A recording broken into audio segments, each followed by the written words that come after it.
2025 চনৰ ৰমজান মাহৰ ফিতৰা কোনে কোনে দিব লাগিব, কিমান টকাৰ মালিক হলে আপোনাৰ ওপৰত সাদাকাতুল ফিতৰ ওয়াজিব হয়, ঘৰৰ সকলো মা বাবা লৰা ছোৱালী সকলোৰে তৰফৰ পৰা ফিতৰা দিব লাগিবনে, ইয়াৰ পৰিমাণ কিমান, 2025 চনৰ ৰমজান মাহৰ ফিতৰা কিমান টকা আপুনি দিব লাগিব, কোন ঠাইত দিব, কাক দিলে আপোনাৰ ফিতৰা শুদ্ধ হ'ব, লগতে ফিতৰা আমি কিয় দিও, কি কাৰণত ফিতৰা দিব লাগে, ইয়াৰ মেইন উদ্দেশ্য আৰু মকসদ কি। মোৰ প্ৰিয় দিনী ভাই বন্ধুসকল, মোৰ অতি প্ৰিয় দিনী মা আৰু ভনীসকল, কথাখিনি বহুত মনোযোগ সহকাৰে শুনিব, কিয়নো আমি প্ৰতিজন মুমিন মুছলমান আকিল বালিগে মাহে ৰমজানৰ ৰোজা ৰাখো, প্ৰতি বছৰে আমি ৰোজা ৰাখো, আমি সদকাতুল ফিতৰ আদায় কৰো, কিন্তু ইয়াৰ জৰুৰী মাসাইলখিনি আমি প্ৰতিজনে জানিব লাগে, কাৰণ আমি নাজানিলে হয়তো বহুত ভুলৰ কাৰণে আমাৰ সেই ফিতৰা আদায় নহয়, উচিত ঠাইত নিদিয়াৰ কাৰণে, উচিত মূল্য আমি নিদিয়াৰ কাৰণে আমাৰ ফিতৰাবোৰ আদায় নহয়, আমি ইয়াৰ কাৰণে গুনাহগাৰ হবলগীয়া হয়, কিয়নো সাদাকাতুল ফিতৰ ওয়াজিব হয়। মোৰ প্ৰিয় দিনী ভাই বন্ধুসকল, আমি প্ৰথমতে আমি জানি লওঁ সাদাকাতুল ফিতৰ আমি কিয় দিব লাগে, ইয়াৰ মেইন উদ্দেশ্যটো কি। আবু দাউদ শৰীফত আহিছে, হযৰত আব্দুল্লাহ ইবনে আব্বাস ৰাদিয়াল্লাহু তাআলা আনহুৰ পৰা ৰিৱায়াত হয়, ফাৰাদা ৰাসূলুল্লাহ সাল্লাল্লাহু তাআলা আলাইহি ওয়াসাল্লাম যাকাতাল ফিতৰি তুহরাল লিসিয়ামি মিনাল লাগবি ওয়ার রাফসি ওয়া তু'মাতাল লিল মাসাকিন। হযরত আব্দুল্লাহ ইবনে আব্বাস রাদিয়াল্লাহু তাআলা আনহুর পৰা বর্ণিত আল্লাহর রাসূল জনাবে মুহাম্মদুর রাসূলুল্লাহ সাল্লাল্লাহু আলাইহি ওয়াসাল্লামে সাদাকাতুল ফিতর যাকাতুল ফিতর অর্থাৎ সাদাকাতুল ফিতর ওয়াজিব করেছে। ইয়াৰ মেইন কাৰণটো কি, কাৰণটো হৈছে যে আমি গোটেই মুমিন মুছলমান সকলে একমাত্ৰ আল্লাহৰ সন্তুষ্টিৰ কাৰণে সুবহ সাদিকৰ পৰা সূৰ্য অস্ত যোৱালৈকে গোটেই দিন পানাহাৰে থাকো, একমাত্ৰ আল্লাহৰ ৰাজি আৰু খুশি কৰাৰ কাৰণে, একমাত্ৰ আল্লাহৰ হুকুম পালনাৰ্থে আমি প্ৰতিজন মুমিন মুছলমানে হালাল খাদ্যৰ পৰা আমি বিৰত হৈ থাকো। আমি এই যে গোটেই দিন ৰোজা ৰাখিলো, ৰোজা ৰাখা অবস্থাত আমি বহুতেই জুবানৰ হেফাজত কৰিব নোৱাৰো, বহুতেই চকুৰ হেফাজত কৰিব নোৱাৰো, বহুতেই কাণৰ হেফাজত কৰিব নোৱাৰো। এই জুবানৰ দ্বাৰা আমাৰ কিমান ধৰণৰ অহেতুক কথা বতৰা হৈ যায়, এই জুবানৰ দ্বাৰা বহুত সময়ত আমি কিমান চুগলি গিবত কৰো, বহুতে হয়তো এইবোৰৰ পৰা আমি বাচিব নোৱাৰো, বহুতেই কাণেদি চুগলি শুনো, আমি বহুতেই চকু দি কিছুমান বস্তু আমি চাব নালাগে, আমাৰ কাৰণে নাজাইজ হয়, তাতেও আমি কেতিয়াবা চাও, চুগলি গিবত মিথ্যা এইবোৰৰ পৰা আমি বহুতেই বাচিব নোৱাৰো, যাৰ কাৰণে ৰোজাৰ মাজত বহুত আছৰ পৰি যায়। আৰু আল্লাহৰ নবী জনাবে মুহাম্মদুৰ ৰাসূলুল্লাহ সাল্লাল্লাহু আলাইহি ওয়াসাল্লাম উম্মতৰ কথা জানে, সেই কাৰণে নবী সাল্লাল্লাহু আলাইহি ওয়াসাল্লাম সাদাকাতুল ফিতৰ ওয়াজিব কৰিছে, যাতে মোৰ উম্মতে ৰোজা ৰাখা অৱস্থাত যিমান ভুল কৰিছিল, সৰু সুৰা যিমান ভুল কৰিছিল, সেই ভুলৰ কাৰণে ৰোজাৰ মাজত যিবোৰ আসৰাত পৰিছে, এই সাদাকাতুল ফিতৰ আদায় কৰিলে তেওঁলোকৰ ৰোজা যাতে শুদ্ধ হৈ যায়। এক নম্বৰ হৈছে যে ৰোজা শুদ্ধ হয়, সাদাকাতুল ফিতৰ আদায় কৰিলে ৰোজা শুদ্ধ হৈ যায়। দুই নম্বৰ যেটো ফায়দা, দুই নম্বৰ যেটো মকসদ, হেয়া হৈছে ঈদুল ফিতৰ সকলোৰে কাৰণে এটা জশ্ন হয়, এটা উৎসৱ হয়, সকলোৰে কাৰণে এটি আনন্দ হয়।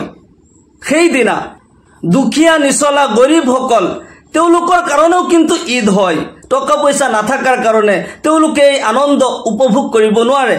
আমাৰ যিসকল ধনী হয় তেওঁলোকৰ ওপৰত সাদাকাতুল ফিতৰ ওয়াজিব কৰিছে, তেওঁলোকে যাতে সাদাকা ফিতৰ আদায় কৰে, আৰু যিসকল গৰীব দুখীয়া হয় তেওঁলোকেও যাতে এই দিন আনন্দ উপভোগ কৰিব পাৰে।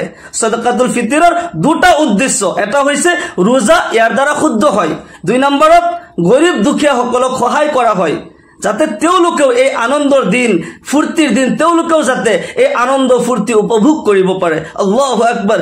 ইছলাম মাথো এক ধৰ্মই নহয়, ই এটা সম্পূৰ্ণ জীৱন ব্যৱস্থা। আমি সমাজত কেনেকৈ কান্ধৰ লগত কান্ধ মিলাই, আমি কেনেকৈ কদম বাই কদম মিলাই আমি কেনেকৈ চলিব পাৰো, সকলোকে ইছলামে সমান চকুৰে চাইছে। ইছলাম অকল ধৰ্মই নহয়, ই এটা সম্পূৰ্ণ জীৱন ব্যৱস্থা হয়। আল্লাহু আকবাৰ। মাহে ৰমজান আমাক শান্তিৰ বাৰ্তা দিয়ে, একতাৰ বাৰ্তা দিয়ে। ঈদুল ফিতৰে আমাক শান্তিৰ বাৰ্তা দিয়ে, সকলোৱে একতা আৰু সমন্বয় পথ যাতে আমি বাছি ল'ব পাৰো, সকলোৱে কদম কদম মিলাই যাতে আমি আগবাঢ়ি যাব পাৰো। আমাৰ সমাজ তেতিয়া আগবাঢ়ি যাব যেতিয়া আমি গৰীব দুখীয়া সকলক সহায় কৰি তেওঁলোকক উঠাই আনিম, আমাৰ কাটাৰত তেওঁলোকক থিয় কৰাম। দিনে ইছলামে এয়া আমাৰ শিক্ষা দিছে। মাহে ৰমজানৰ ৰোজা ৰাখি সাদাকাতুল ফিতৰ আমি আদায় কৰিব লাগে। এতিয়া কথা হল কোনে কোনে সাদাকাতুল ফিতৰ আদায় কৰিব লাগিব।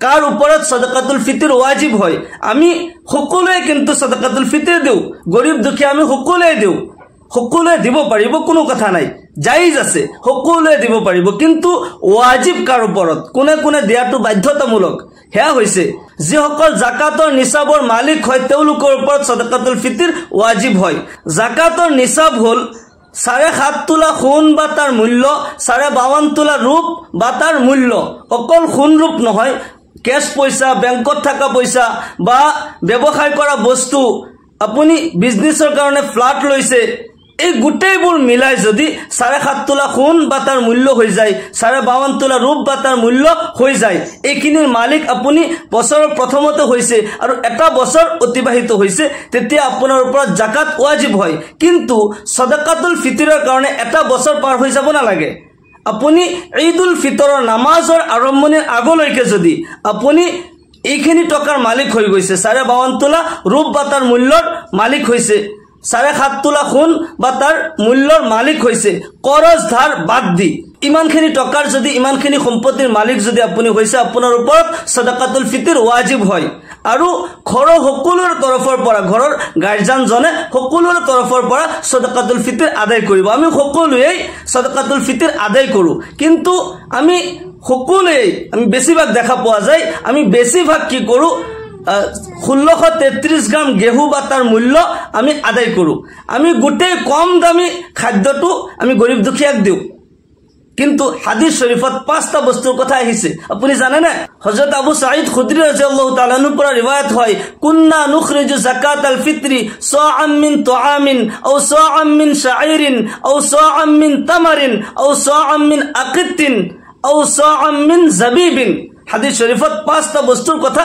কোৱা হৈছে আৰু বিভিন্ন ৰিৱায়াতত নাম বিলাক অলপ বেলেগ বেলেগ নামও আছে আল্লাহৰ নবী সাল্লাল্লাহু আলাইহি সাল্লামৰ দিনতো এই পাঁচটা বস্তুৰ দ্বাৰা সদকাতুল ফিতিৰ আদায় কৰা হৈছিল যি ঠাই যেটো ৰাইজ যেটো বেছি চলিছিল হেতু তেওঁলোকে আদায় কৰিব পাৰে আমি কিন্তু এই পাঁচটা বস্তুৰ আটাইতকৈ কম দামী যেটো হেতু আমি আদায় কৰো আৰু গেহুৰ বিষয়ে হাদিস শৰীফত নিসফে সা বুলি কোৱা হৈছে 103 কিলো 264 গ্ৰাম হয় আৰু আধা ছ হৈছে 1633 গ্ৰাম আমি আটাইতকৈ কম দামী গেহুটোৱে আমি দিও কিন্তু আমি যিসকল ধনী হয় টকা পয়সা বহুত টকা পয়সা আছে আমি সৰ্বোচ্চ যেটো খাদ্য ইয়াৰ দ্বাৰা আমি সদকাতুল ফিতিৰ আদায় কৰিলে আমি বেছি সওয়াব পাম সৰ্বোচ্চ যেটো মূল্য হেয়া হৈছে পনীৰ হাদিস শৰীফত পনীৰৰ কথা কোৱা হৈছে সৰ্বোচ্চ ইয়াৰ মূল্য হৈছে 1850 টকা এজনৰ ফিতৰা 1850 টকা যদি আমি ধনী সকলে সৰ্বোচ্চ ফিতৰাৰ মূল্যটো দিও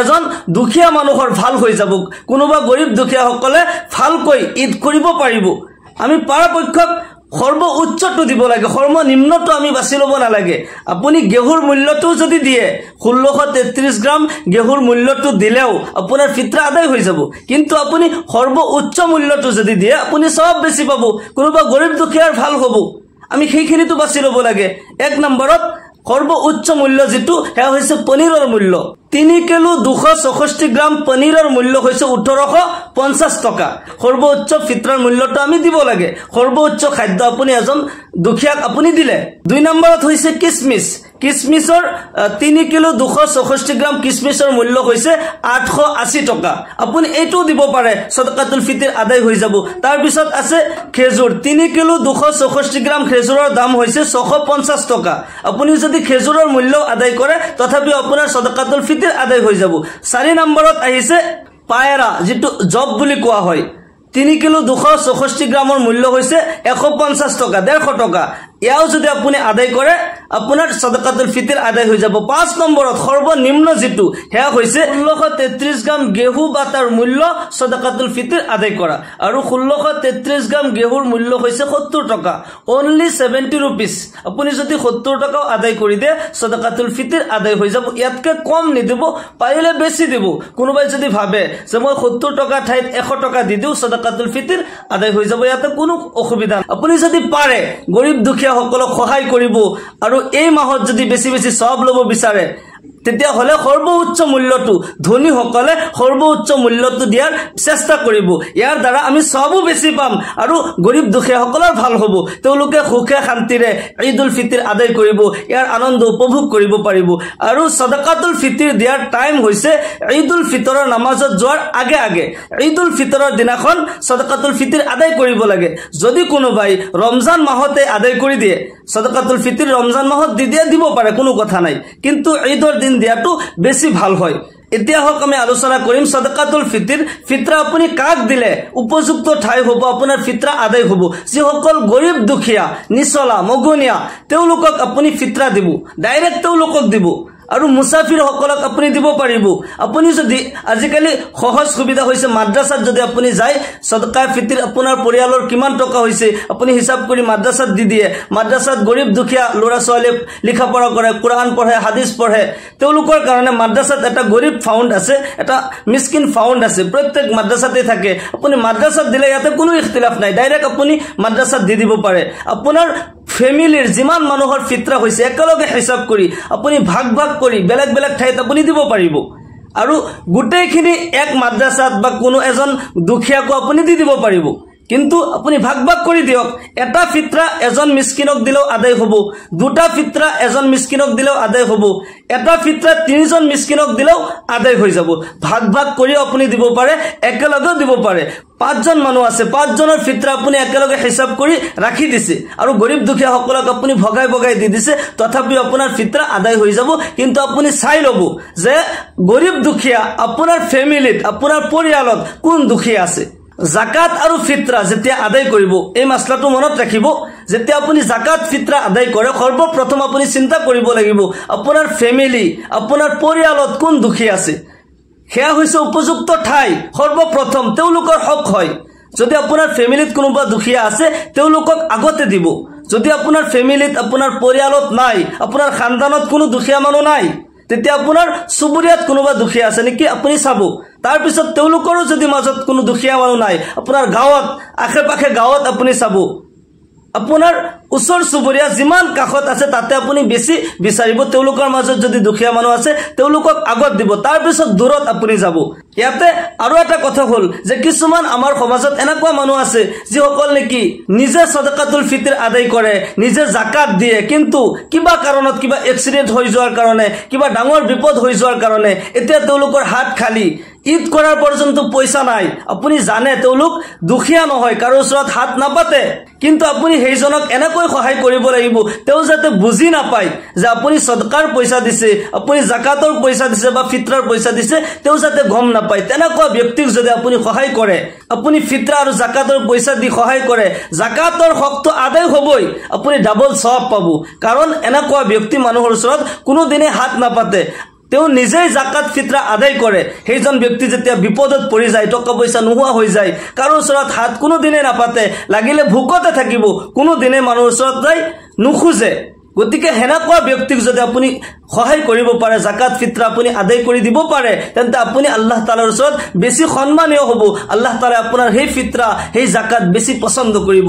মোৰ প্ৰিয় দিনী ভাই বন্ধুসকল, আমি এই পবিত্ৰ ৰমজান মাহত আমি বেছি বেছিকৈ আল্লাহৰ ইবাদত কৰিব লাগে। ফিতৰা আৰু জাকাতৰ বাহিৰেও আমি বেছি বেছিকৈ পৰাপক্ষক সদকা আদায় কৰিব লাগে, গৰীব দুখীয়াসকলক সহায় কৰিব লাগে। তেওঁলোকৰ দুআৰ দ্বাৰা আমি যিবোৰ ইবাদত কৰিছো, এই ইবাদতসমূহ আল্লাহৰ দৰবাৰত সোনকালে কবুল হ'ব। কাৰোবাৰ দোৱা আশীৰ্বাদৰ দ্বাৰা জীৱনত যিবোৰ বালা মুসিবত, বিপদ আপদ আহিবলগীয়া আছে, সেইবোৰৰ পৰা আল্লাহ ৰাব্বুল আলামিনে মুক্তি দান কৰিব। আল্লাহ তাআলাই আমাক সকলোকে কোৱা আৰু শুনাতকৈ বেছি বেছি আমলৰ তৌফিক দান কৰক। সকলোকে আল্লাহুম্মা আমিন। ওয়া আখিৰু দাওয়ানা আনিল হামদুলিল্লাহি ৰাব্বিল আলামিন। আসসালামু আলাইকুম ওয়া ৰাহমাতুল্লাহি ওয়া বাৰাকাতুহু।